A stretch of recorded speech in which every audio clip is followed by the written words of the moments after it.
As parents, we want our kids to come to us, not TikTok, for tough topics. That's why we at Nurtured First built body safety and consent. Inside this course, you'll get short, real-life scripts for using body terms, practicing consent, teaching your kids a no secrets and only happy surprises rule, and helping kids notice when they have an uh-oh feeling. Everything's broken down by age, from baby, toddler, to early elementary. Start today at nurturedfirst.com/body safety and use the code ROBOTUNICORN to save 10%. And just for full disclosure, this is our course.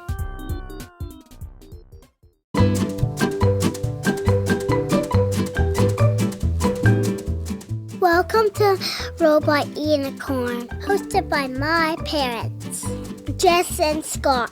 I hope you enjoyed the episode.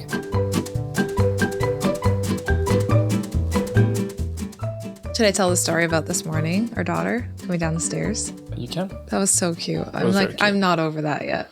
So we're definitely going to have a talk with her about that. I know, we will. But this morning, I was sitting on the couch with our youngest, and then our other daughter comes down the stairs, like very quiet. And then at the very bottom step, I hear her jump and go, "Kiai," which is like what she says when she does karate, and do like a karate chop, basically. And then she peers around the corner, and she's like, "Woof, good. I'm glad it's just you, Mom."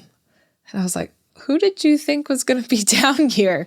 She goes, "I thought there might be bad guys because I thought you guys were still in bed. So I was just going to go see if there was bad guys in the living room." And I was like, "And you were going to karate chop them?" She's like, "Yeah, I know karate." But she's like, "But I'm so glad it's not bad guys." Yeah. And like just looked so relieved, and then like came and snuggled on my lap for like 30 minutes. But it was just the purest thing that she thought very cute. She would be able to protect us with her karate, which she is still very new and learning. Yeah. And I just thought it was so cute. But we will talk to her about, if you actually think there's a bad guy in the house, maybe wake us up. Maybe don't try and attack them yourself. Be the one to try and attack them, and that there won't be a bad guy in our house. I do appreciate the confidence in her abilities. She was so confident. Like the way she got down the stairs, it was as if like, did you hear her coming down the stairs? I could hear her coming down the stairs very quietly. And then I heard the jump, and I saw the chop and heard the kiai. And then I saw her look, and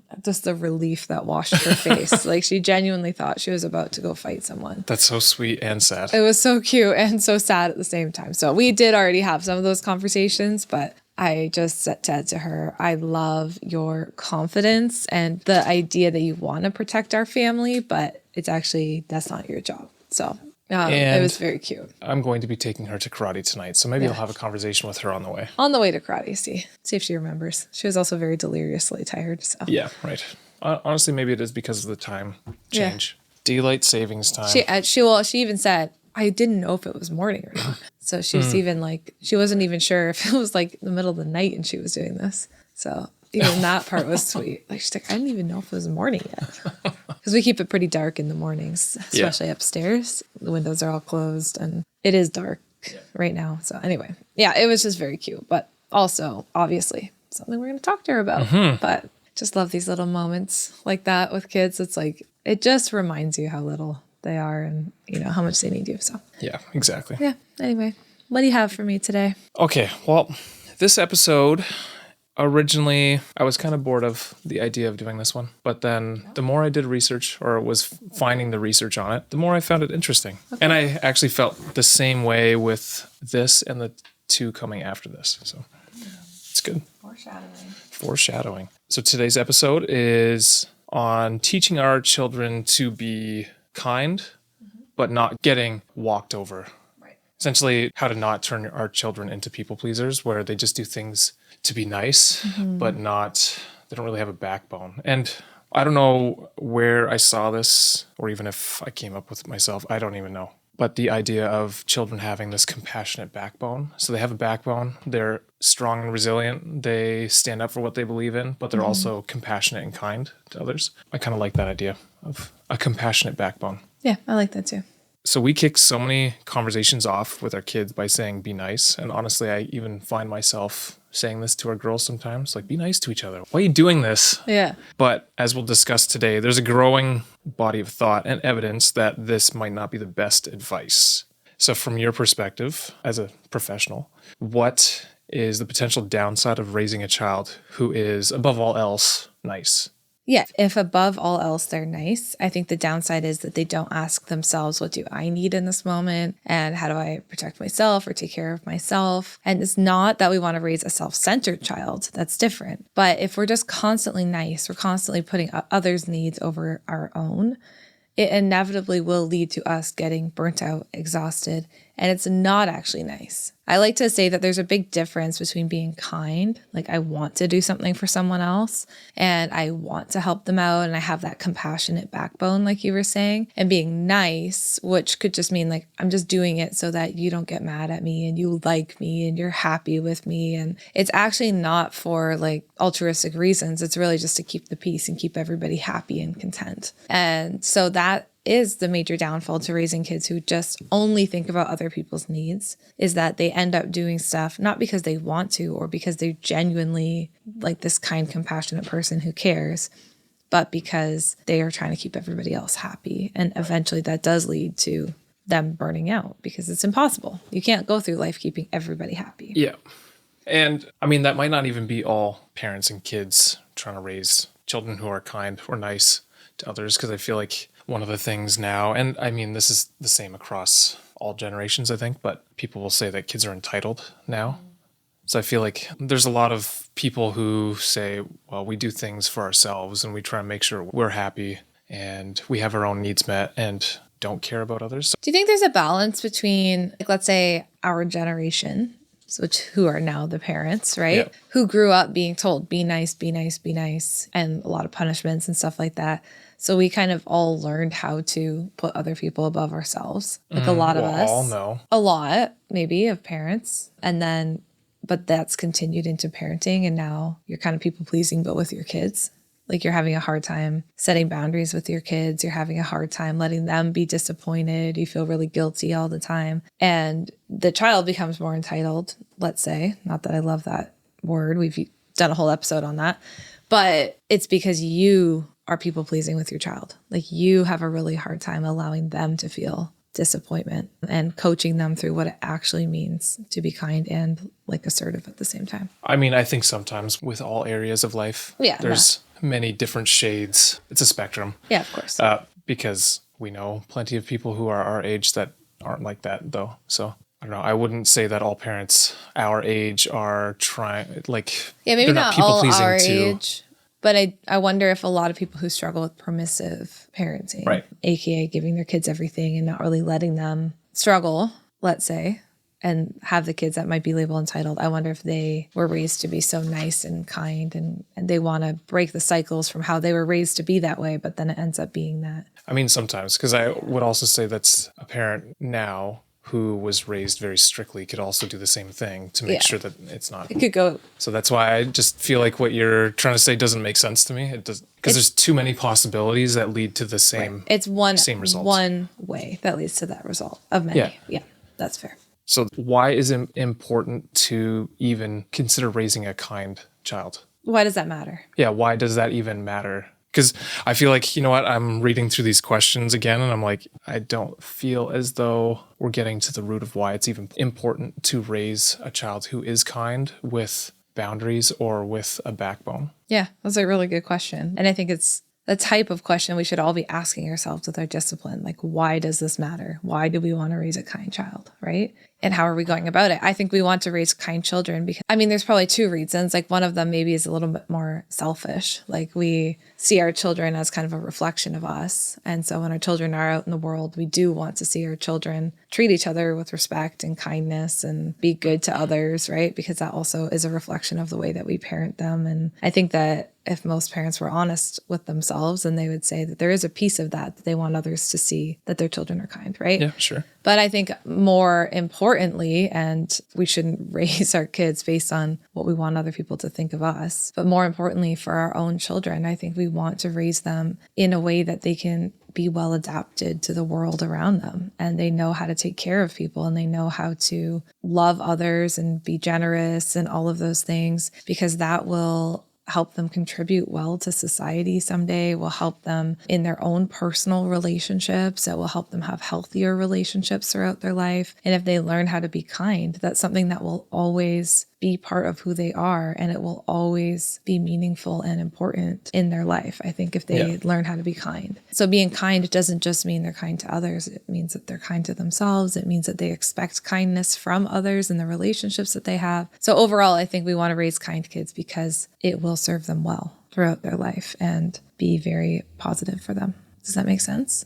Yeah, I think partially it does. I would say there's probably a subset of the population that would disagree and say, yeah, it doesn't always pay to be nice, though, or kind, because the real world doesn't allow for you to always be kind. Right. And that's where we'll talk about the backbone part, right? Yeah. What I found interesting in the research, though, was the idea of, so again, every episode we will probably bring up the idea of the authoritative parent, the parent who is high in demandingness, but also high in warmth, because what it allows for our children to do is develop themselves into children who believe that they can do things on their own. They have the ability to work through problems, solve problems. They have the ability to relate well with others and actually create meaningful relationships with others. And what I was finding in the research was when it started from that young age, it just helps build the positive internal working models so they can see the world more positively in general. And because of that, they can actually, let's say, make more change or have better relationships, are less likely to have mental health issues, all those kinds of things because of the way they're raised when they're young. And that also leads to them being more kind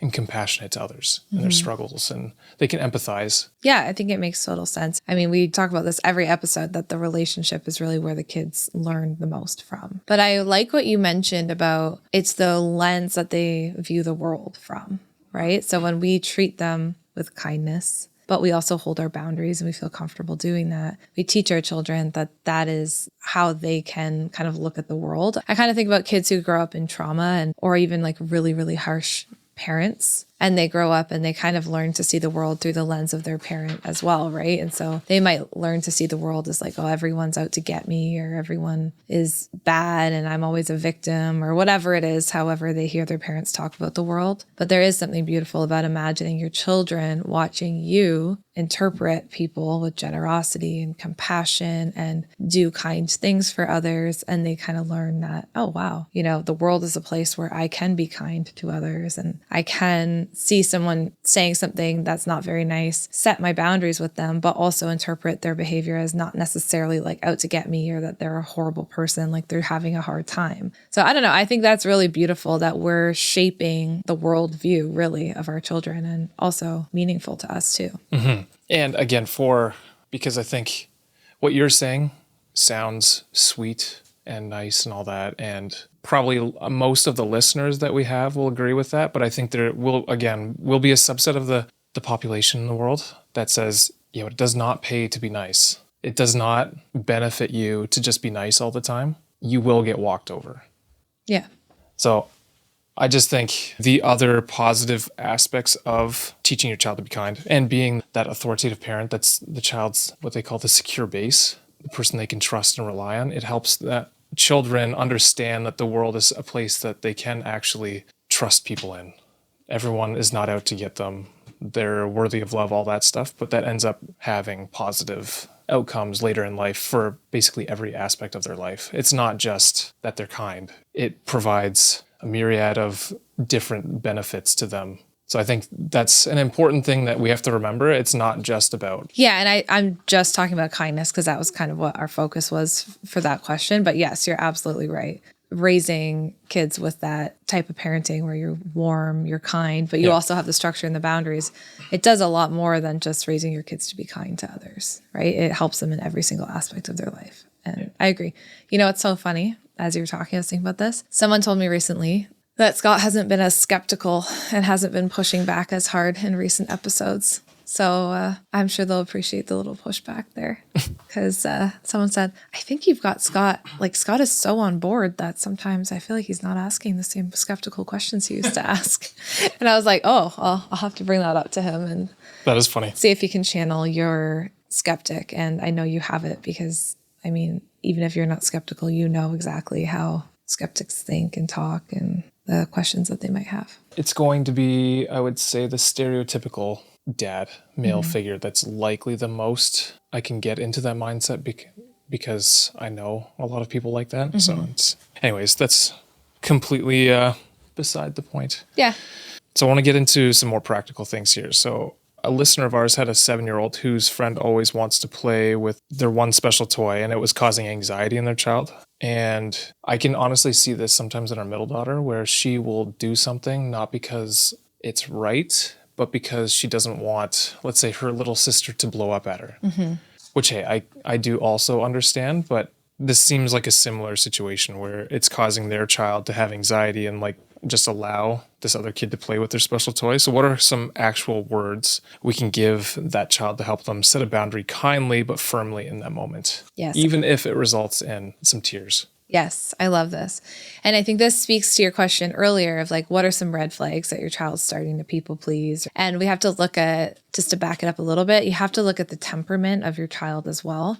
So some kids, especially our more sensitive kids, they are going to be more prone to people pleasing. And the reason why our sensitive kids are more prone to people pleasing isn't even necessarily the way we discipline them. Sometimes it is, but other times it's that they are able to understand other people's emotions so deeply and so quickly that they know if they say something or they do something, it might result in the person sitting across from them to be upset or angry or sad. And because our sensitive kids take on those emotions so easily, it makes them more likely to people please because they don't want to make someone else sad or unhappy. And so you come back to the situation, you have the 7-year-old with their special toy that, like, at least in our house, your special toys, you don't have to share. Like, that's up to you if you want to share it or not. They don't have to share, but they are, because they don't want this other child to feel sad, right? And we've had the same situation happen in our house too. And so what they really need to know from the parent, and these kids definitely need our coaching around it, is that it is okay to set this boundary and say, this is my special toy, I don't want to share it. And it's also okay if that other child is sad about it. Yeah. It is okay for you as a parent to coach your child through that, especially the ones that you know are going to be more prone to just like trying to keep everybody happy and walking on eggshells around their siblings or their friends. They actually, probably more than any other child, they really need that coaching. And so what I would do, and what I pretty much have done in that situation, is I would go to my child and probably pull them aside or talk to them before a play date. And I might say something like, hey, today so-and-so is going to come over. And I know every time they come over, they always want to play with your special toy. And I know, I can see in your eyes that you don't want them to play with your special toy. Do I have that right? I'll just make sure I have that right. And they'd probably be like, yeah, but like, they're going to be so sad. Like, okay, so we have a few options here. First, we can make sure we keep your special toy in your room and maybe just don't play in your room. That way, anything that's special you don't want your friend to touch or play with, that stays in your room. And your room is just reserved for just your safe people. So like just us, your siblings, that's it. Or we can bring it out and that's fine, but we can let them know that that's your special toy and you're allowed to not share that toy. Any other toys they can play with, but not that one. How does that feel? And then they might go like, oh, well, they're going to be so sad. You know, they want it. I'd be like, and that's okay. Like, it's okay for them to be sad. Doesn't mean you have to share it. Lots of times you might want to share your toys, but it's okay if they're sad. And what that does, like coaching them through that. And sometimes depending on the child, I might even say like, you can imagine giving their sad, like some kids love a visualization, giving their sad back to them. Like their sad is their emotion and you don't have to make it better. Like you don't have to fix it. Does that work for some little kids? Yeah. Some little, like 7. Like they can understand. Yeah, I guess 7-year-olds. 7. Like we're talking about 7 here, right? So I'd say like 7 to 10, they can almost start. Like I sometimes will even say, like, imagine your friend's emotions coming at you like a ball, right? And you catch the ball and you give it back to them. And like they're allowed to be sad, but you don't have to keep holding their sad. That's not your ball to hold on to, right? Like you can pass it back to them. And sometimes that's helpful, sometimes not. A lot of times it's more helpful for the parent because they need to remember the same kind of message, right? But I would definitely do a lot of coaching around it. And if I was a parent of a child who I knew was more sensitive and I was starting to see things like that, where you can see a shift in your child's posture, body language, you can see that they just like give people all their stuff, even if they might not necessarily want to. If you notice that your child's starting to lie to you about little things, and when you kind of get curious about it, you realize that they're lying just because they're worried that you're going to be not happy with whatever the truth is. I'd just be really mindful of the way you respond and responding with sensitivity and kind of coaching them through it. Like even saying like, hey, it's okay. You don't have to lie to me about this because I can handle your feelings. And I can handle if you tell me something that you think is going to make me sad or upset. Like, that's okay. Those are my feelings. You don't have to not tell me things because you're worried about how I'm going to react. That's really important for those kids. My concern with that is we can say those words, but then in practice, if they actually start telling us things without lying, and then I still think it's the default, especially if you're a tired parent, to just get upset. Yeah, totally. Right. So then is that not... You have to be able to follow through on it, right? Yeah. Because if you say to... Well, it's hard to remember that potentially too. But let's say you say to your child, I'm just picturing a situation, this almost happened in our house the other day, but I caught it, where your child, let's say, spills a cup of milk all over the table and they tell you that they didn't do it. But you're like, come on, like, clearly I know you did this, right?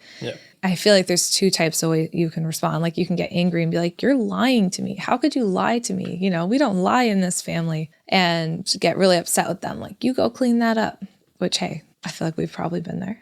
Or you can take a moment to try and regulate yourself and be like, why are they lying to me? Well, the main reason a child's probably lying in this situation is because they want to preserve their relationship with you. They want to keep you happy with them. And they can't think through that obviously you're going to figure out that they were the one who spilled the milk, right?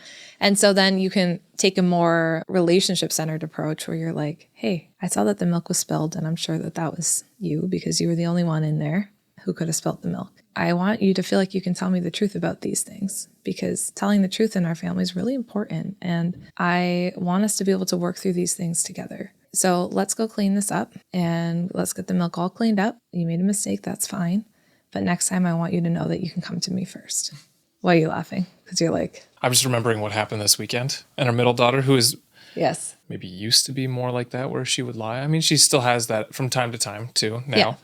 But this weekend, she literally spilt milk. And before we even knew about it, all we hear her say is, mistakes are good. And then we're like, what? What do you mean? And she's like, yeah, mistakes are good. And then we see that she spilt milk on the counter. As she was trying to pour herself a glass of milk, she spilt a bunch on the counter. Like, she already had the cloth in her hand by the time she said mistakes are good. And I looked over, she was already like about to clean it. Okay. Yeah. I didn't catch that part. I thought she had, I heard it and I was like, what? Looking over, and I thought she had just spilt it. No, she had already had the cloth in her hand by the time she said that. I guess she spilt it right by the cloth drawer anyway. Yeah. But yeah. But, you know, it's so funny is like the difference between her, who now knows, like, mistakes are good. If you make a mistake, you're still going to be held, and maybe this goes to what we're talking about too. You're still going to be held accountable. Yeah. Like, we're going to be kind to you, but we're still going to be firm. Like, you still have to clean up your milk that you spilled, right? But we're not going to get furious at you for making a mistake. Like, that's just human. And it's so funny because just the day before, our younger daughter had lied to me about spilling, right? And I had to go through pretty much the same script I just said with her so that she knew it wasn't mad, but we're on the same team and we had to clean it up together, and we did. And then the next day that happens. And I'm like, this is the progress that we want to be seeing, right? And that is a 2-year age difference. A 2-year age difference. Yep. And that's modeling being kind. It's pretty funny. But firm. And that's what we want our kids to do, right? Like, the milk is such a good example of like, we're kind, mistakes are okay, they're human, but we're still firm. You still have to like fix your mistake, right? You still have to clean up after yourself. And that, like, to your real world question, that is the balance of like just being kind or just being firm. Like, kids need both. Right. Hey friends, so at pickup last week, our daughter asked Scott a truly kind of tricky question in front of her younger siblings. Scott was telling me that when he heard a question like this, he used to panic, but this time he had a plan. And he said to our daughter, "Thank you for asking. Let's talk tonight when we've got privacy." And that's a line that he learned straight from our new body safety and consent course at Nurture First. So this new body safety and consent course is taught by me. So Jess, if you listen to this podcast, you know me. I'm a child therapist and a mom of 3, and I have taught body safety and consent education for years. This course takes all my years of experience teaching this education and gives you calm, age-appropriate language for body parts, consent, and boundaries. You'll learn how to teach your kids that no means no. You'll learn how to teach them to read facial cues. You'll talk about safe and unsafe touch, and you'll even teach them about their uh-oh feeling. There's guidance inside provide this course for the real life stuff, like tickling that goes too far, and even the difference between a secret and a surprise. We made this course at Nurture First because research shows that body safety education helps kids speak up sooner, and we want that for our family, for Scott and I, but also for you. So check the course out at nurturedfirst.com/bodysafety, and to save 10%, use the code ROBOTUNICORN. And just full disclosure here, we are the creators of this course, and we're so proud of it. So you did mention role playing, which I had something in here about that. And it was actually on the research of assertiveness training specifically. It often mentions role playing as a key strategy for building skills, which for some kids is easier than others. I also think that this can be role playing specifically can sometimes be awkward for people, for families. I'm not going to name any names. Yeah, not to name names. Don't name names, Jess. Seriously. For you. Okay. It's really rude. You know I live for a role play. I know you do, so it's not awkward for you. How can parents initiate role-playing scenarios at home that feel natural and fun rather than like a weird corporate training exercise? Because that's how they feel to me. So now I feel like we have to take it back a little bit because we've been talking a lot about kindness, right? And how we want our kids to be kind. Yeah. And we've been talking about the firmness or the assertiveness. But now I think we're going more into the assertiveness territory, right? I mean, it's kind of both, but yeah. We're kind of bringing in how you can stay kind and be assertive. I would argue that they're two kind of separate skills that you have. Yes, but they go together. Like, you can be assertive and angry, right? But we're going to be kind and assertive. Yeah. And that's where the corporate training comes in because, so many people in the workplace, even I, as a boss and you too, we've had to learn how to be assertive in a kind way because a lot of us are very good at being kind or very good at being assertive. I feel like you and I were kind of on both ends. Like you were very good at being assertive and I was very good at being kind, but sometimes we would struggle to blend them both together, right? And each in our unique ways. So when we're doing this with our children, I'm thinking of an example, like let's say your child has a friend struggle at school and they want to talk to that friend about what happened. It's not bullying, it's just a struggle. And so you take on almost that corporate structure at home where you're like, okay, let's talk through what you're going to do and how you're going to say it, right? And we want to keep in mind that you want to be kind to your friend. Like you still love this friend, you still care for them. Maybe they said something that hurt your feelings or whatever. But you also want to be assertive and clear about what you're trying to say. And then I might say to our daughter, let's say if she was having that struggle with a friend, and we have said this, let's just play it out. Let's pretend. I'll be so-and-so, you be this person. Let's pretend we're on the playground together. Yeah, I mean, I guess I have joined in on some of those. You've joined in on those. I feel like ever since she was in kindergarten, that's what we do. She comes home with a friend struggle, which, they start early on because you have all these kids with immature brains being friends with each other. There's always going to be a friendship struggle. But even sometimes to the kids, I'll be like, I'll be you, so that I can model to them how they might have the conversation. You be your friend because they know what their friend would say. And let's work it out. And then we'll switch roles. Yep. I think we've done it where I play the friend and you play, let's say, our daughter. I do the very dramatic, I think of Michael Scott in the one episode of The Office where he wants to pretend like he's getting fired. Yes. And then he just goes... Well, I mean, that's crazy. Even better when the kids think it's funny and everything too. And your parents, imagine being a kid and your parents are role playing out your friend struggle, but in a respectful way, not teasing you, not making you feel insecure, but being like, hey, here's one way you could respond. Yeah. But I even think about myself, the times I've felt most empowered to have the most difficult conversations, I have practiced having those conversations ahead of time, right? We've practiced it. Even you and I have gone through, okay, well, what would you say? And then what would you say now? That kind of thing. Mm-hmm. And it just makes you feel prepared to have hard conversations. And so I do think that we can coach our kids through that too. Yeah, for sure. Can I ask you a question? Of course. When we say assertive, because we're talking about being kind and being assertive, what does assertive mean to you? Being clear in how you actually feel. Yeah.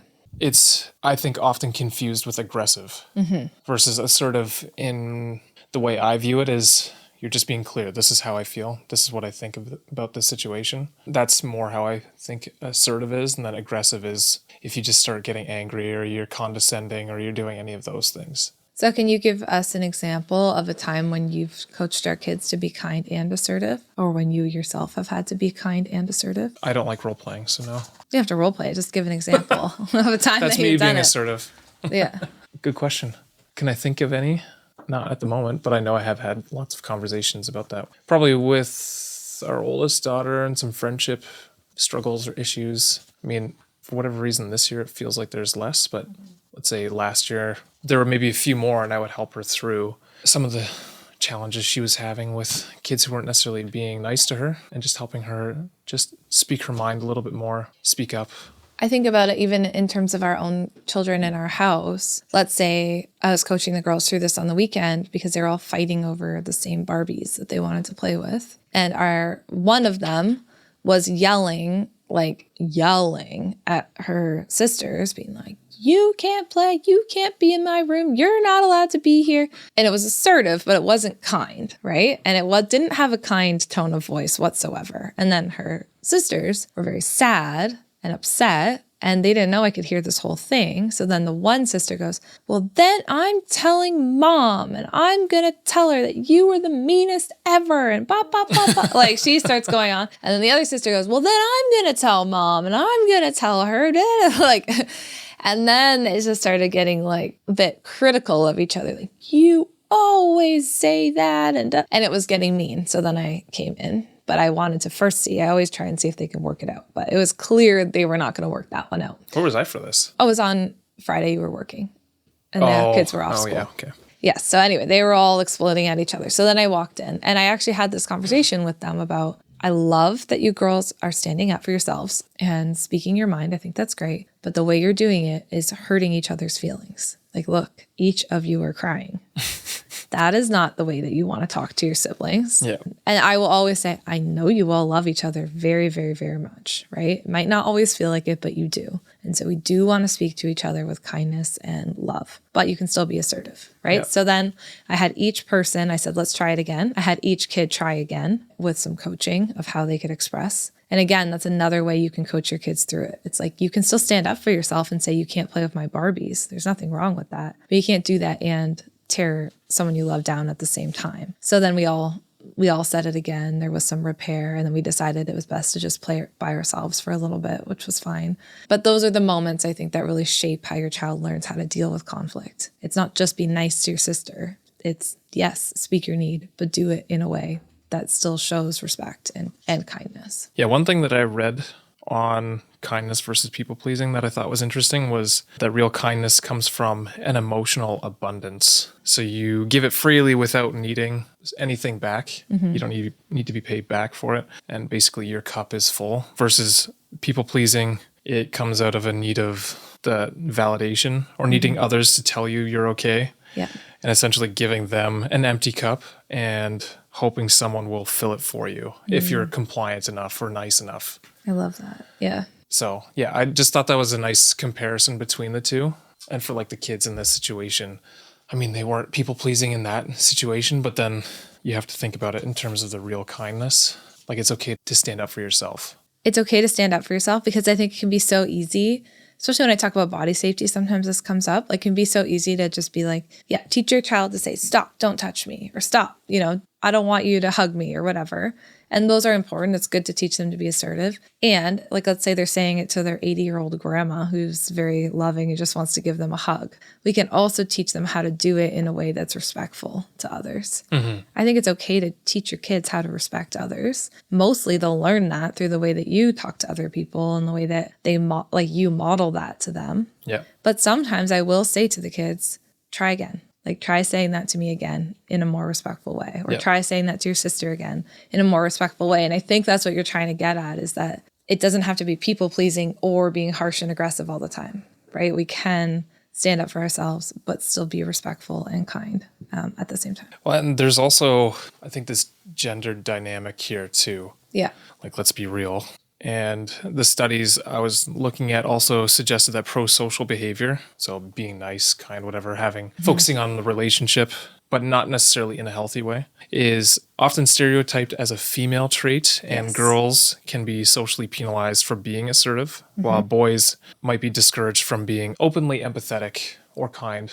How can we as parents then consciously push back against these ingrained gender stereotypes for both our sons and daughters? Because let's say we only have daughters, but yeah, I would like for them to be assertive and speak their mind while being kind, obviously, too. But I think it should be the same kind of both ways. It's almost easier for us to be like, like we almost have to coach our kids to be more assertive a lot of the time, right? Unless it's like with their siblings, of course, because as little girls, being kind is very much celebrated and is, more of an expectation almost of them. Whereas for little boys, I see this because I see a lot of boys in my practice that their aggressive behavior for a time has almost just been passed off as like, well, they're just a boy, right? They're just a little boy. Yeah. And so it's almost like, okay. What's seen as acceptable, I think, to be assertive and aggressive at times. Right. Both are okay. Yeah. Whereas they might not be trained as much to also be respectful and kind because their aggressive is a little bit more socially seen as appropriate, right? Mm-hmm. So I do think that it's very important if we're raising boys and for everyone who's raising a boy to also teach them the kindness as well, right? Let them be assertive. That's important. Teach them how to be assertive, but make sure that you're also doing those role plays where you're teaching them how to be kind and how to be respectful. The way I see it, assertiveness and kindness are both positive traits that can and should be taught. It's not like they're necessarily born with either one. I think you can be born potentially with higher amounts of either one, but both can be taught. Yeah. And both are important. Yeah. And I think what's celebrated socially becomes more of what we do unless you have the parent who's kind of coaching you through it, right? And so I think of the little boys in my practice, and so many of the amazing parents I work with who are raising these boys who do say things like, try again to them, right? Like, hey, totally fine for you to tell your brother this and this, but I need you to say it again in a respectful way. And more importantly, modeling it, being that example for them, right? So like being the example of the dad who's kind and respectful and assertive, like can stand up for himself and the family. Yeah. Those are the really key things. I think a core fear for parents is that if they teach their child to say no and prioritize their own needs, that their child will become selfish or unkind or entitled, like we were saying before. So what would you say to a parent who's holding back from teaching, let's say, boundaries because of that fear? Like the parent in this situation is afraid their child's going to become entitled. Yes.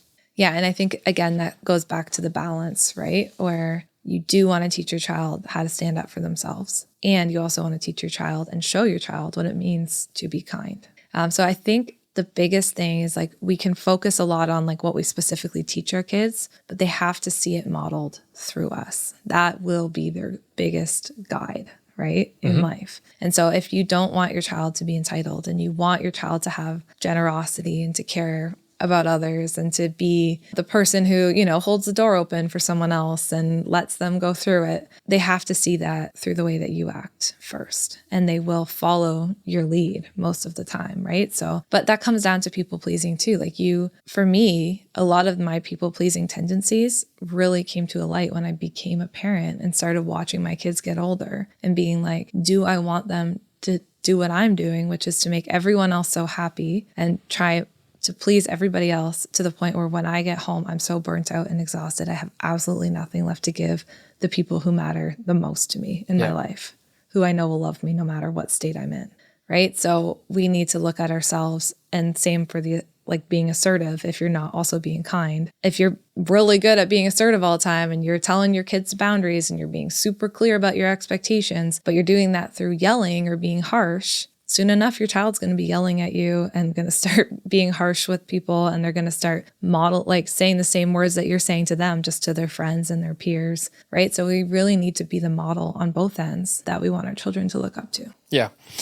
I mean, that is the case on every episode, through every course. It's really about modeling. It's the foundation of everything that we teach. That is truly how they learn, and that's backed up by attachment science, developmental psychology. Everything. Yeah, there's lots of studies that have been done on the fact that is how it works. And so, I know we're wrapping up, but I would say on a very much deeper note for this episode is to ask yourself as the parent, how are you both kind and assertive? And are you? Or do you fall more in one category or more the other, right? Like I know you and I, this has been a journey for us over the course of our parenting where I've had to learn how to be more assertive, and it's helped our marriage like a crazy amount, where I don't feel like I have to not tell you things, or like your favorite, the shit sandwich, like try and pile all sorts of compliments and then be like, and Scott, if you could do this for me, and then 10 more compliments after, right? Yeah. I've learned how to just say, hey, Scott, blah, blah, blah. This is what I need, right? And same for you. Not that you were ever mean, but sometimes like you would just be very clear and assertive, and it would be done in a way that would hurt my feelings or would make me feel bad about myself, right? So you've had to also learn how to do that with like a warmth in your voice or, more of like a gentleness to it. And it's been a process for us. But as we've figured that out as parents, our kids have seen it. Yep. And they have also become, for the most part, quite assertive and kind. Yeah. Both. They're quite good at it, honestly. So it's kind of fun to see. We hear from a lot of people like, man, your kids are confident. Like they just say what they feel or whatever, but not in a mean way. Like, especially our oldest is very good at this, like better than both of us.